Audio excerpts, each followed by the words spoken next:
আসসালামু আলাইকুম প্রিয় ভাইয়েরা, সবাই কেমন আছেন? আশা করি নিঃসন্দেহে ভালো আছেন। তো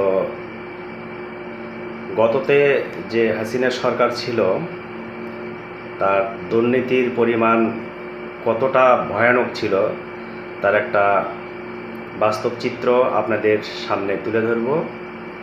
সেটা হচ্ছে যে কাজীপাড়া যে মেট্রো রেলের স্টেশন ছিল, তো সেটা ঠিক করতে ওনারা ব্যয় ধরেছিল, মানে ভাঙচুর যে হয়েছিল সেটা পুনর্নির্মাণ করতে ওনারা ব্যয় ধরেছিল 150 কোটি টাকা।